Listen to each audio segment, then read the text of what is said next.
नमस्कार साथियों, स्वागत है आपका teaching Manish Kumar YouTube channel पर। साथियों, आज की जो क्लास होने वाली है वो आपकी हिंदी पेडागोजी की समझिएगा, जिससे आपके लगभग 7 से 8 प्रश्न देखने को मिल जाते हैं। ऐसे समझिएगा कि अगर 15 नंबर की आपकी पेडागोजी आती है, चाहे पेपर फर्स्ट में या पेपर सेकंड में, तो उनमें से लगभग 7 से 8 प्रश्न आपके इन्हीं जो शब्द हैं इन्हीं पर आधारित होती है। तो आज इन्हीं शब्दों के बारे में जानेंगे कि ये कौन से शब्द हैं और इनका क्या अर्थ होता है। डिटेल से इनके बारे में बात करेंगे। इनके साथ में इनके प्रश्नों को भी रखा है कि प्रश्न कैसे आते हैं। उसके साथ में चैनल पर अगर आप लोग नए जुड़े हैं तो चैनल को सब्सक्राइब कर लें। क्लास को साथियों के साथ में, रिश्तेदारों के साथ में शेयर करें, क्योंकि आप लोगों के लिए वो कंटेंट आ रहा है जो आपके एग्ज़ाम में आपको नंबर दिला दे। जितनी भी क्लासें हो चुकी हैं वो आपके एग्ज़ाम के लिए मोस्ट इम्पोर्टेंट क्लासें हैं। तो जो बच्चे नए जुड़े हैं उन क्लासों को भी देखिएगा साथ में, और आने वाले समय में आपके लिए मोस्ट इम्पोर्टेंट क्लासें आने वाली हैं तो उनका भी ध्यान रखिएगा। चैनल को अगर आप लोग सब्सक्राइब कर लेते हैं तो वो क्लासें टाइम पर आपको मिल जाएंगी। बात करें अगर अपनी, तो हमने जनवरी 2024 का जो एग्ज़ाम हुआ था उसमें पेपर फर्स्ट और पेपर सेकंड को बहुत ही अच्छे नंबरों के साथ में पास किया है। चलिएगा शुरुआत करते हैं क्लास की। इन सभी शब्दों के बारे में जानते हैं। पहला शब्द जो है आपका है वो है आपका बारीकी पठन। कि बारीकी पठन क्या है, बारीकी पठन के बारे में जानेंगे। ठीक है, क्या है कि बारीकी पठन क्या है। तो किसी तथ्य, सूचना, जानकारी के लिए जो पठन होता है वो हमारा बारीकी पठन होता है। मान के चलिएगा कि आप कोई किताब पढ़ रहे हैं, तो उसमें से जो आप किसी तथ्य को जानते हैं, जो इम्पोर्टेंट चीज़ को ढूंढ रहे हैं, उसके लिए अगर आप पढ़ाई कर रहे हैं तो आपका क्या हो जाएगा, बारीकी पठन हो जाएगा। किसी विशिष्ट सूचना की जानकारी के लिए जो पठन होगा वो आपका बारीकी पठन हो गया। जैसे अब मान के चलिएगा कि आप सरकारी रिजल्ट की वेबसाइट खोल रहे हैं, उसमें से आप लोग सर्च कर रहे हैं, उसमें से आप लोग देख रहे हैं कि सीटेट का एडमिट कार्ड आया कि नहीं। अब वो एडमिट कार्ड देखने के लिए अब ये तो नहीं कि ऊपर से देखा आपने, अरे नहीं आया हटाओ। आप क्या करेंगे, एक एक को आराम से देखेंगे कहाँ पे सीटेट लिखा है, उसकी जो सूचना उसको हम देख लें। ठीक है, या हम कोई फॉर्म भरते हैं तो फॉर्म भरने के लिए हम जो उसकी पूरी डिटेल जानते हैं कि एक चीज़ को देखते हैं कि जब आप लोग उस नौकरी के बारे में जानना चाहते हैं, अगर कोई आप दस्तावेज को साइन कर रहे हैं, ठीक है, अगर आप किसी दस्तावेज को साइन कर रहे हैं, किसी कागज़ पर साइन कर रहे हैं, तो उसके ऊपर क्या लिखा है इसके बारे में जो पढ़ते हैं हम, वो हमारा बारीकी पठन कहलाता है। समझ में आ गया। बारीकी मतलब बहुत ही छोटी छोटी चीज़ों को पढ़ना। ठीक है, तो तथ्यों के बारे में जानकारी हो गई हमारी, विशिष्ट सूचना की जानकारी, या समाचार पत्र को जो हम पढ़ते हैं विशिष्ट सूचना के लिए, तो वो जो हमारा पठन होता है वो हमारा बारीकी पठन कहलाता है। बारीकी पठन आपको बहुत अच्छे थे, इतने उदाहरण दे दिए उसके कि आपको समझ में आ गया होगा। एक प्रश्न देख लेते हैं कि निम्नलिखित में से किसके अंतर्गत पाठ्य सामग्री को किसी विशेष सूचना के लिए पढ़ा जाता है। तुमने क्या कहा था कि किसी विशिष्ट सूचना के लिए जो पठन होता है वो हमारा क्या कहलाता है, बारीकी पठन कहलाता है। तो जो आपका उत्तर हो जाएगा वो बी हो जाएगा। ठीक है, अगला जो पठन है आपका उसके बारे में बात कर लेते हैं।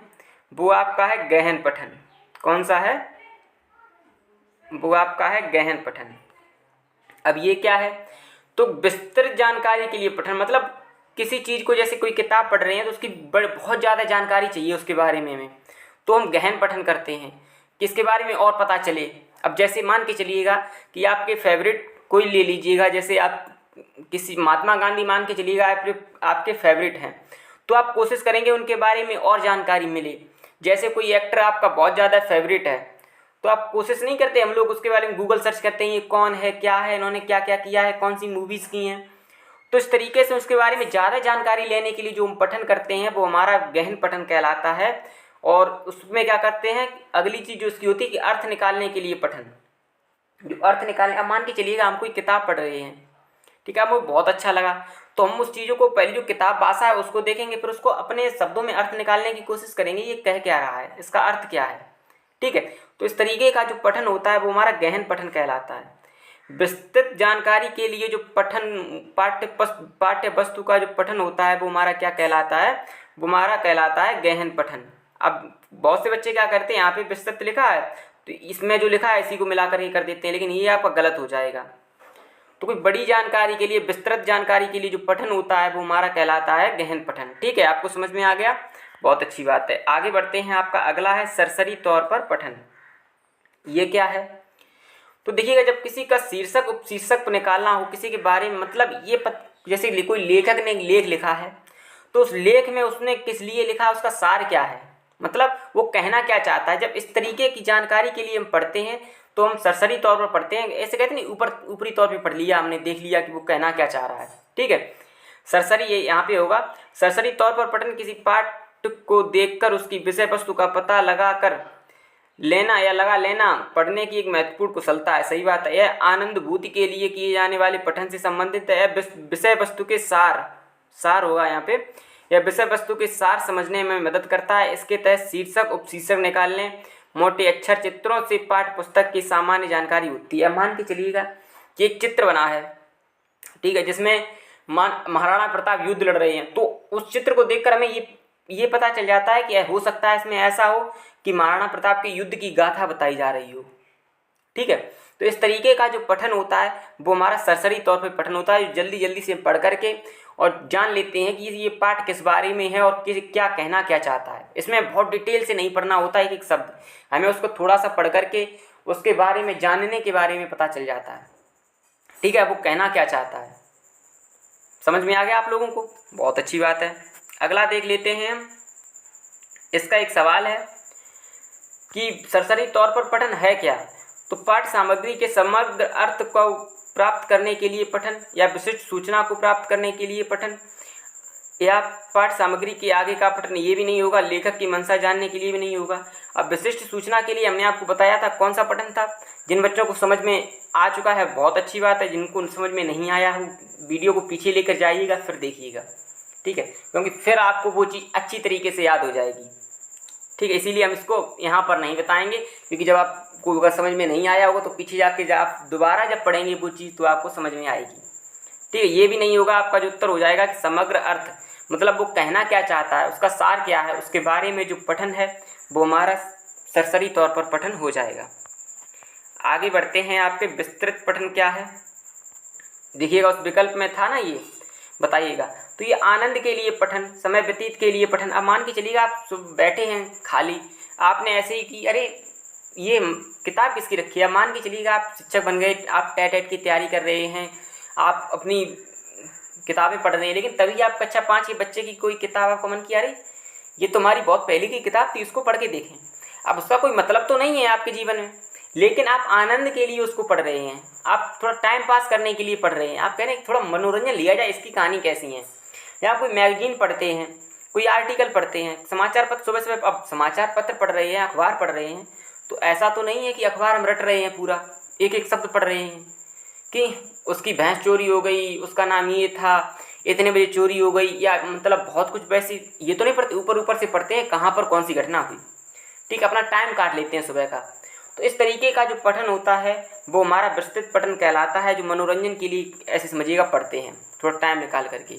जैसे आप अभी कंपटीशन की तैयारी कर रहे हैं, आप सीटेट की तैयारी कर रहे हैं, आपका मन नहीं लग रहा, आप अभी गए मार्केट से, आप एक छोटा सा वो बच्चों वाली कहानियों की किताब ले आए, आप उसको पढ़ रहे हैं। अब ना तो वो आपके एग्जाम में आनी है, ना तो आपको कोई भविष्य में उससे काम होगा, बस क्या है कि आप मनोरंजन के लिए उसको पढ़ने लगे। इस तरीके का जो पठन होगा वो हमारा विस्तृत पठन कहलाएगा।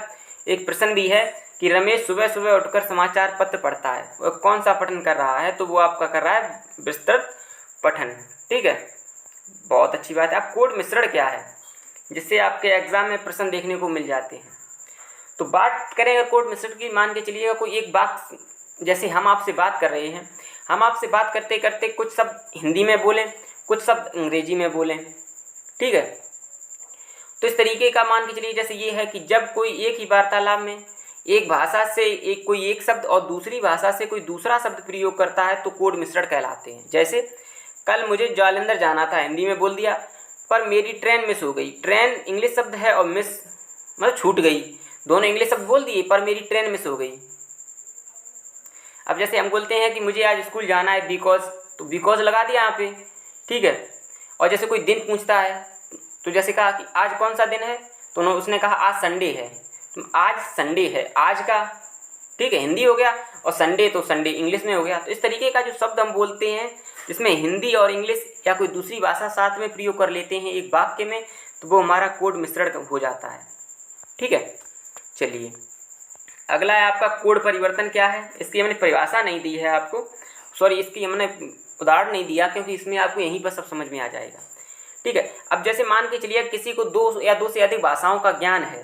ठीक है, लेकिन वो दोनों इन सभी भाषाओं का ज्ञान एक विकल्प के रूप में करता है। जैसे वो यूपी में आया तो हिंदी प्रयोग करने लगा, केरल साइड गया उसने इंग्लिश को प्रयोग करने लगा, ठीक है। तो उसकी दो भाषाएं हैं, दोनों भाषाएं अलग अलग पढ़ने लगा। जैसे वो अमेरिका गया तो उसने अलग इंग्लिश भाषा का प्रयोग किया, हिंदुस्तान आया तो उसने हिंदी भाषा का प्रयोग किया। आप लोग देखते हैं जैसे आपके आस पड़ोस में या कहीं रिश्तेदारी में कोई ऐसा बच्चा होता है जो कि विदेश में पढ़ रहा हो, तो उसे विदेशी भाषा भी आती है और हिंदी भाषा भी आती है, तो दो भाषाओं का उसे ज्ञान हो जाता है, तो दोनों भाषाओं का भी प्रयोग कर सकता है। यहाँ पे यहाँ की भाषा, वहाँ पे वहाँ की भाषा, तो ये जो होता है वो आपका कोड परिवर्तन कहलाता है। अच्छा, बहुभाषावाद क्या है? इसके लिए तो बहुत की ज़्यादा से ज़्यादा भाषा का प्रयोग करें, लेकिन कक्षा में इसका क्या संबंध है? जो क्लास है बच्चों की, उसमें इसका क्या संबंध है? तो अगर आपको ये आ जाए कि बहुभाषावाद किससे संबंधित है, तो आप कहेंगे कि बच्चे जो क्लास में भाषा का प्रयोग करते हैं वो हमारी बहुभाषावाद के अंतर्गत आती है। जैसे मान के चलिएगा कि आपकी क्लास में एक बच्चा जो है वो हिंदी का है, यूपी का है, दूसरा बच्चा जो है आपका वो पंजाब का है, पंजाबी, तीसरा बच्चा आपका तमिल बोलता है, चौथा बच्चा मलयालम बोलता है, पांचवा बच्चा सिंधी बोलता है। तो इस तरीके का जो कक्षा में माहौल होता है उससे क्या होता है कि हिंदी वाला बच्चा तमिल जो बच्चा बोलेगा वो तमिल सीख सकता है, तमिल वाला बच्चा हिंदी सीख सकता है, पंजाबी वाला बच्चा हिंदी सीख सकता है, हिंदी वाला बच्चा पंजाबी सीख सकता है, पंजाबी वाला बच्चा तमिल सीख सकता है, ठीक है। इस तरीके से मतलब कक्षा में जो बहुत सी भाषाओं का जो प्रयोग होता है उससे बच्चे अलग अलग तरीके से भाषाएं सीख सकते हैं। अब जैसे कक्षा में बच्चे बात कर रहे हैं तो तमिल वाला बच्चा बताएगा कि हमारे यहाँ पानी को ये कहते हैं, हमारे यहाँ किताब को ये कहते हैं। उसी तरीके से हिंदी वाला भी बच्चा बताएगा, पंजाबी वाला भी बच्चा बताएगा। तो इस तरीके से क्या होगा कि कक्षा में एक तरीके से बहुभाषावाद का माहौल बन जाएगा, मतलब बहुत सी भाषाओं का प्रयोग होने लगेगा। तो अगर आपसे बहुभाषावाद से संबंधित प्रश्न पूछेगा तो आपको ये ऑप्शन ये जरूर देगा, तो यही आपका सही उत्तर हो जाएगा और यही इसकी परिभाषा समझिएगा, ठीक है। बात कर लेते हैं आगे आपकी कि अभिव्यक्तात्मक कौशल क्या है और आपका गैरात्मक कौशल क्या है। अभिव्यक्त का मतलब समझिएगा कि दूसरों को बताना या देना। जैसे वाचन, हम चीज़ को बोल रहे हैं, जैसे कोई बच्चा हमसे अनुमति लेने आया, ठीक है, कि सर मैं बाहर जा रहा हूँ, तो अगर हमने उसे वो अनुमति दी, हमने कहा कि जाओ चले जाओ, तो जो हम उससे बोले, ठीक है, तो उसने वो चीज़ सुनी तभी तो उसने कोई क्रिया की। तो जब हम बोलते हैं दूसरे वो चीज़ को सुनते हैं, ठीक है, तो ये जो हमारा हो गया, जो हम जो दूसरों के लिए करते हैं वो हमारा हो गया वाचन, ठीक है, जो अभिव्यक्तात्मक में आएगा। दूसरा लेखन, मान के चलिएगा हमने एप्लीकेशन लिखा, तो एप्लीकेशन लिख करके हम दूसरों को ही तो देंगे, ठीक है, तो वो चीज़ हमने अभिव्यक्त तो की, अपनी भावनाएं अभिव्यक्त ही तो की। तो बोलकर और लिखकर हम चीज़ों को अभिव्यक्त करते हैं, इसलिए हमारे अभिव्यक्तात्मक कौशल हो जाएंगे। गैरात्मक कौशल की बात करें तो जैसे श्रवण, अब बच्चे ने कहा सर हम बाहर जा रहे हैं, ठीक है, तो हमने उस चीज़ को सुना, ग्रहण किया, तभी से हमने प्रतिक्रिया दी। तो श्रवण सुनकर के हम चीज़ों को ग्रहण करते हैं, पढ़ करके, अब जैसे हम पढ़ रहे हैं तो पढ़कर हम चीज़ों को ग्रहण ही तो करेंगे। अब पड़ोस में जो बैठा है उसको तो नहीं पता चलेगा ये क्या कर रहे हैं, क्योंकि पढ़ाई हम अपने लिए कर रहे हैं। तो जो चीज़ हम अपने लिए करते हैं, ठीक है, जो चीज़ हमारे अंदर आती है तो उससे हम गैरात्मक कौशल कहते हैं, नहीं ग्रहण करते हैं। सुनकर और पढ़कर हम चीज़ों को ग्रहण करते हैं, ठीक है, तो ये दोनों क्या हो जाएंगे, गैरात्मक कौशल हो जाएंगे। क्लास आप लोगों के लिए मोस्ट इंपॉर्टेंट है, समझिएगा। जितनी भी पिछली क्लासें पढ़ चुकी हैं, जिन बच्चों ने नहीं देखी हैं वो पिछली क्लासें देखिएगा, आपका ज़्यादातर कंटेंट हमने कंप्लीट करा दिया है, बचा हुआ आपको आगे कंप्लीट हो जाएगा। हर क्लास आपके लिए मोस्ट इंपॉर्टेंट है, हर क्लास आपको देखनी है। क्लास को दोस्तों के साथ में, रिश्तेदारों के साथ में, या जहाँ कहीं भी आप लोग शेयर कर सकें शेयर करें, क्योंकि आप लोगों के सहयोग से ही आगे बढ़ेंगे। और यकीन मानिएगा कि आपके लिए ये जो क्लासें हैं वो मोस्ट इम्पोर्टेंट हैं। शेयर करिएगा क्लास को, चैनल को सब्सक्राइब करिएगा, क्लास बताइएगा आप लोग कैसी लगी। ध्यान रखिएगा अपना और बोलिएगा हमारे साथ। जय हिंद।